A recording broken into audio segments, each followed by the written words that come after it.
Hey everyone, welcome back to Willz Bills Garage. Got another truck video for you today. Even though it's like 110 degrees outside, I'm really excited about today's project, and that would be new intake. What's special about this one? Well, I had none other than 454 Chuy poured it out. So you can see he shaved down the intake there. Got the ports shaved down, so it's looking pretty good. I asked him, hey, what do you think I'll get out of this thing for power gains? And he was saying maybe 8 to 15. It just kind of depends on your setup. So for me, when I bought this truck, I had in mind to just do whatever I could to add cheap sort of bolt-on improvements to get the power up, and this is part of that process. Those intakes are really cheap, and then it's relatively cheap. I think it was $300 to have 454 Chuy poured it out for me. Really quick turnaround and everything.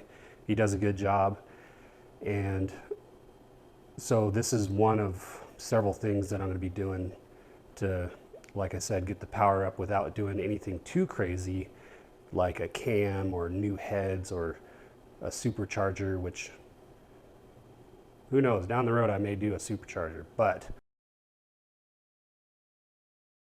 for now, I didn't want to get too crazy with the modifications. This thing is a daily driver for me, and I like the idea of just swapping out a part and gaining 8 to 15 is not a lot, but it's, you know, every little thing that you do, I would think is just going to add up to a decent amount of more power and noticeably, you know, more throttle response and low end torque. So let me show you what I've done so far to the truck, if I can even remember it all. Started, of course, with a cold air intake. $300 or whatever, maybe cheaper if you piece it together, and possibly a little bit more horsepower. I know it's debated, but for me, I thought, why not? It's a very popular mod and probably going to get something out of it. I also added a calibrated mass airflow sensor for cold air intakes from, I think it's Granatelli Motorsports. So this thing to me just helps let the computer know, like, hey, we've got a lot more air coming in, and it just enables the computer to manage it better. And then please ignore this. I'm going to be fixing this today. I lost the stud on the intake, so I just had to MacGyver it. But anyway, this throttle body has already been ported and polished by 454 Chuy. There is a video on this thing. I did notice some pretty good throttle response and power gains from port and polishing the intake there. I've also done MSD coils and wires along with NGK, the sort of top of the line spark plugs. I think I've gained at least a better running engine out of that, if not a little bit of power. And then you can see down there I've done long tube headers into high flow cats and dual exhaust, true dual exhaust all the way back, which again is just going to add a little bit more power. So today we're going to be doing the intake, and after that my plan is to switch to electric fans, which I got the factory harness and everything, and we'll be able to get the old clutch fan off of there and possibly gain just a little bit more power. I guess addition by subtraction, the motor is no longer going to have to run that clutch fan, and I have no idea how much power I'll gain from that, but it'll be something. So between everything, I'm sure it's going to be pretty decent amount of gains. I will share the results. I'm going to put it on and test drive it, and the results will be subjective. It'll be my own impression of how it feels different. But even if I get nothing out of it, which I doubt, I will still know that I've got a ported intake on there and I'm getting the best airflow I can, short of a supercharger. So I am going to start by depressurizing the fuel system, and I like to do that just by pulling the relay for the fuel pump. So it's going to be this guy right here. So I'm just going to start the truck and then pull that out and let it die.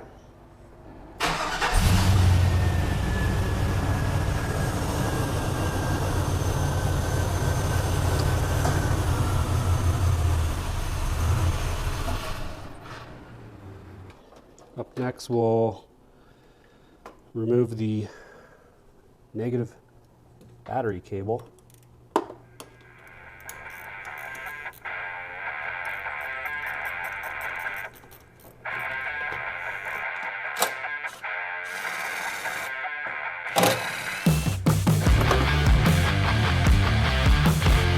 Every time.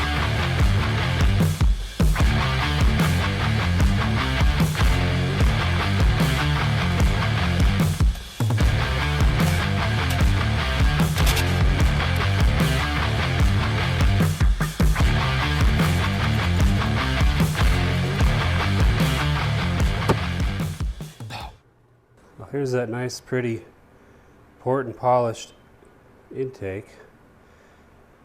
Anybody know why they put this here? Is that really doing anything? Comment below, let me know. Can we delete this? Such a pain to deal with.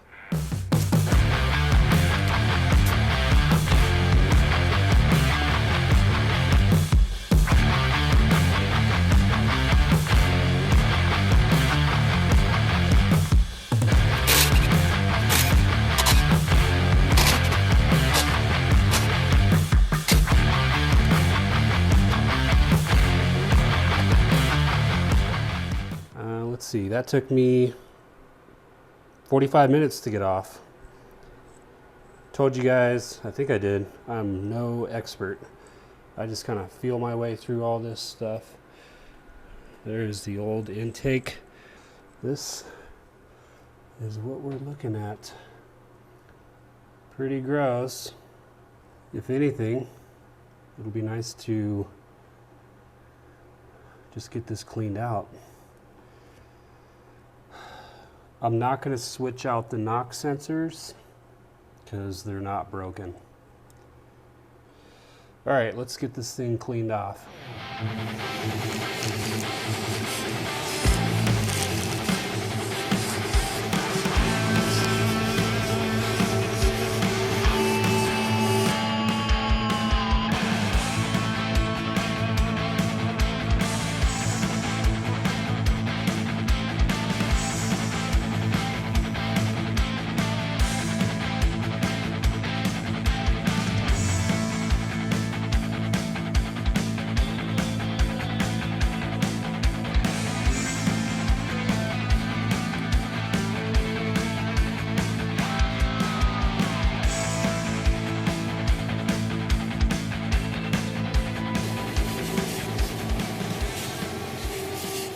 I didn't film much of this because I saw what needed to be done and just got that wild hair, and I was like, I gotta tear into this thing and just get it done. But as I got deeper into cleaning this thing, I realized the valve covers were just caked with like a 1/4 inch of grease, and there's no way you can like detail your engine and get that off. So I was just like, man, I gotta just fix it. I can't stand a dirty motor. And here's the deal, man. If you see oil leaking on your engine from your valve covers or wherever, it's time to do some maintenance. Because if you just leave it, the guy you sell the truck to is going to have to deal with it, and he's going to lose faith in humanity, and it's just all downhill from there. But I am getting a lot of enjoyment out of getting these parts cleaned up.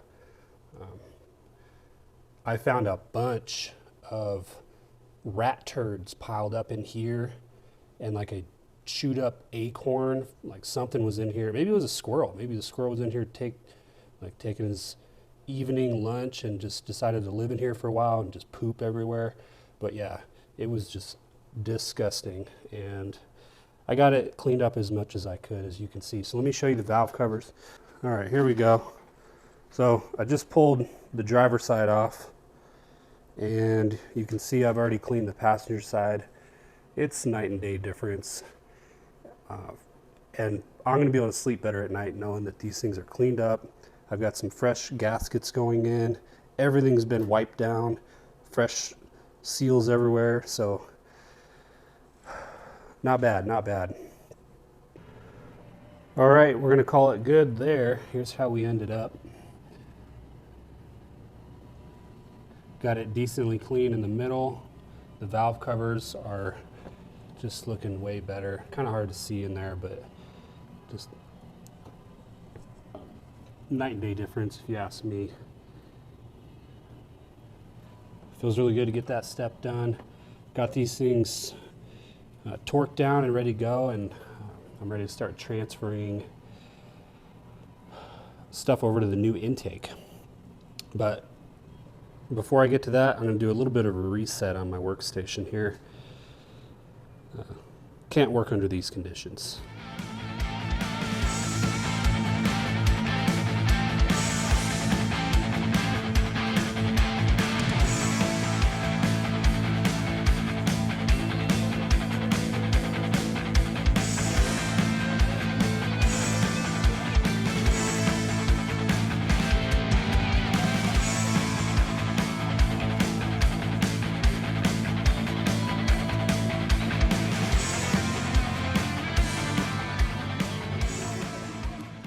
Alrighty, here's our two intakes. A little bit different design I'm noticing, which will be interesting. Let's see if we can get a look at, hopefully this light doesn't flash on the camera, but you can see this one is, let me see, let's put you in there. Just a tube. And then this one over here, look how big that thing is. I don't know if that's going to help performance or not. Sorry, it's hard to get. There we go. It's definitely a bigger opening, but it's more, it's not smooth. So I don't know if it's going to create more turbulence and disrupt the airflow or what, but I'm sure it'll work fine. And then I was noticing that it comes with gaskets. So I actually got some Felpro gaskets, but you can't use them with this new intake since these are square.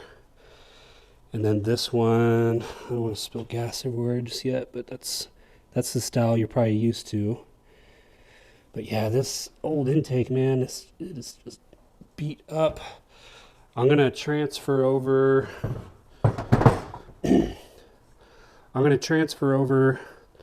the fuel rails, and I started to freak out a little bit because here's the PCV valve and there's not one over here, and I'm like, oh my goodness, how am I going to fix that? But it turns out this is the PCV valve, so I just got to turn that and plug it into the hose, and we're good there. I'm not sure why the redesign, but I'm sure it all works the same. And then this thing gets relocated on the back for some reason, which is going to be a lot harder if I ever need to change the map sensor. So we've got the hardware, new O-rings for the fuel injectors, which I got some of those with the intake gasket kit that I got, so I don't know, probably doesn't matter which ones. New fuel pressure regulator going in. I've gone through like 4 or 5 of these already, and this one started honking at me a couple weeks ago. So, or it's not a honk, it's like a buzz. It started buzzing, so switch that out. And the bolts I can't move these over. I've read a lot of reviews that suggest these are gonna at least one of these is going to break off on me, which is going to suck. And I heard they even give you extra because they know one's going to break on you. 1, 2, 3, 4, 5, 6, 7, 8. I might not even have enough. I don't even know. While they're in there. Anyway, start moving this stuff over, and then onto the truck it goes.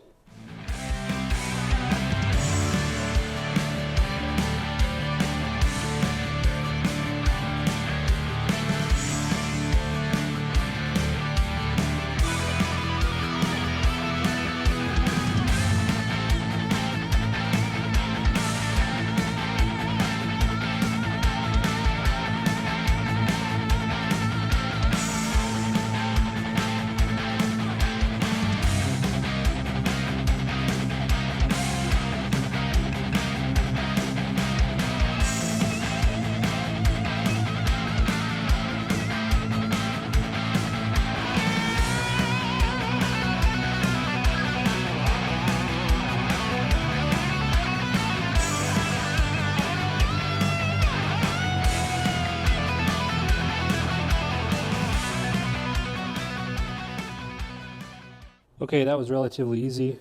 Fuel rails, brake booster hose, the map sensor on the back. It's just a little screw that holds it in. And then I switched out the fuel pressure regulator, which is about 100 times easier than doing it with this thing in the truck. For whatever reason, these clamps are the winner. They win every time. And I just wrestle, and I've had it take me like an hour before to switch, just put the dang clamp on. But anyway, on the bench, it was really easy. So hopefully this regulator lasts me more than a couple weeks. It's time to put this thing in the truck, and we're going to start putting these bolts in. According to the internet, you torque them down to, let's say, 44 inch-pounds first, and then 89 inch-pounds from there in a very specific order. Maybe I'll throw the pattern up there just in case you're using this as a how-to video. Another note, there's a lot of hardware that comes with this new intake. I don't know where it goes or what it's to. What are all these nuts for? Was that just for packaging? These things? I don't know where they go. But I know these are for the throttle body. I'm just kind of piecing this together as I go, and it should work out. It's just one of those things. It didn't come with directions, and I got brown and green O-rings. I'm sure everyone else knows what these are for, but I don't. I'm assuming for 2 different types of fuel injectors, but the ones, I just redid these fuel injectors, so mine were fine. So I didn't use these. Anyway, I think it's still gonna work. Let's put this thing in the truck.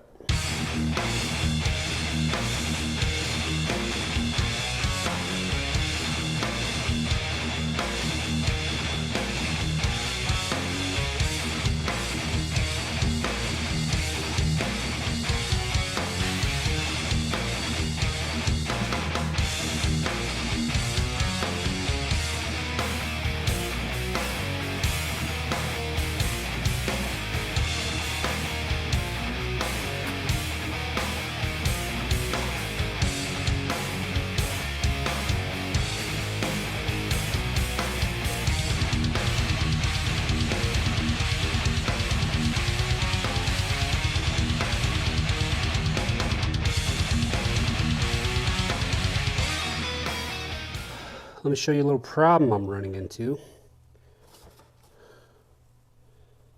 9 and 10. I didn't strip the bolts, but the bolt just kept going in, and it cracked it there. Back there, I almost got it flush with the surface before I realized. So I'm using these washers so it spreads the load out a little more even, but these aren't a perfect fit, so I'm having to take the file and sort of make them oblong so I can fit them up next to where they need to go for the bolt to go through. But I can see some separation, and I'm not sure if that's going to be a vacuum leak or what. Hard to tell. I guess we'll see when I get it all done.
One week later. When I went to start this thing, as you could tell from the video, it was not running right. And it turns out that that big crack in the front was in fact a huge vacuum leak.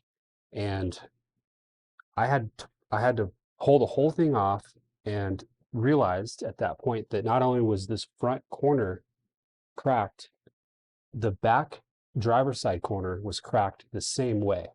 And I got this thing on eBay. I don't know if it's one of the cheaper versions or whatever, but it seems like that based on the design, I torqued it correctly and the bolts just still drove right through and cracked the bolt hole open and then separated horizontally to where there was just two massive vacuum leaks, which was really disappointing, having to totally redo this thing.